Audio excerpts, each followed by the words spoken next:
Pagaliau buvo surastas į Lietuvos Respublikos oro erdvę neteisėtai iš Baltarusijos įskridęs dronas. Dronas kirto Lietuvos valstybės sieną ties Vilniumi, paskui nuskrido iki Kauno ir nukrito Gaižiūnų poligone. Pagal drono greitį galime spėti, kad objektas Lietuvos oro erdvėje prabuvo maždaug valandą laiko ir per tą valandą laiko niekas nesugebėjo jo numušti ar perimti. Kyla klausimas, kodėl? Lietuvos kariuomenė turi ilgojo nuotolio radarų, kurie teoriškai galėtų užfiksuoti sieną kirtusi droną, net jeigu jis skrido labai mažame 100 metrų aukštyje. Tačiau gali būti, kad dronas kaip tik kirto sieną ties Vilniaus miestu ir tokiu būdu pasislėpė po miesto pastatais nuo radaro spindulių, nes pastatai slopina radaro signalą ir todėl ilgojo nuotolio radaras drono neužfiksavo. Toliau dronas sėkmingai skrido vengdamas radarų ir kai jau buvo paskelbtas oro pavojus, dronas jau buvo nukritęs. Tai rodo, kad rusų dronų operatoriai sąmoningai bandė išvengti lietuvių oro erdvės stebėjimo radarų ir nepastebėti įsiskverbti giliai Lietuvos oro erdvę.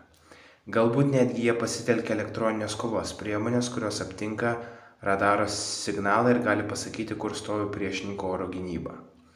Tai yra ne kas kita kaip tik silpnų vietų Lietuvos gynyboje ieškojimas ir pasiruošimas galimam Lietuvos puolimui. Nors Rusija vis dar įstrigusi Ukrainoje, tačiau Putinas yra įstikinęs, kad Ukrainos frontas netrukus sugrius ir jam teks ieškoti naujos valstybės, su kuria būtų galima pradėti karą. Klausimas, kaip gintis nuo tokių droninių provokacijų? Pirmiausia, prie sienos reikia dislokuoti trumpojo nuotolio radarus, kurie veikia kartu su priešlėktuvinėmis sistemomis. Juos pastatyti taip, kad prieš juos nebūtų didelių kliūčių, kurios trukdytų radaro signalui, bet taip pat ir ne per arti sienos, kad diversantai įsiveržę, pavyzdžiui, per sieną negalėtų lengvai jų sugadinti.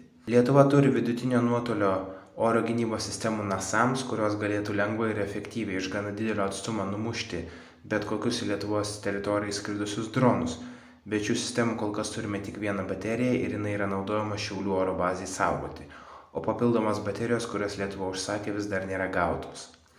Tai mums belieka RBS-70, bet šios sistemos yra trumpojo nuotolio ir efektyviai dronų numušti negali. Jos gali realiai veikti tik matymo zonoje, tai yra iki 9 km.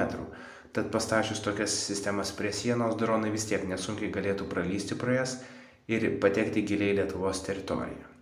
Tačiau galime padaryti dar kitaip. Siūlo pasitelkti Lietuvos kariuomenės ir pasieniečių sraigtasparnius, juos apginkluoti kulkosvaidžiais. Ir kadangi šie orlaiviai skrenda pakankamai dideliu greičiu, kad galėtų pagauti dronus, todėl jie puikiai tinka dronų medžiokliai. Tai tokie sraigtasparniai galėtų būti pasiruošę, o kai radaras užfiksuotų, kad į Lietuvos teritoriją įskrito dronas, šios sraigtasparnius būtų galima pakelti, jie pavyktų dronus ir numuštų iš paprasčiausio kulkosvaidžio. Ir taip mes sutrumpintume reakcijos laiką ir galėtume greitai pagauti dronus, net jei jie įskristų tokiose vietose, kur pastatyti antžeminės oro gynybos sistemas būtų sudėtinga.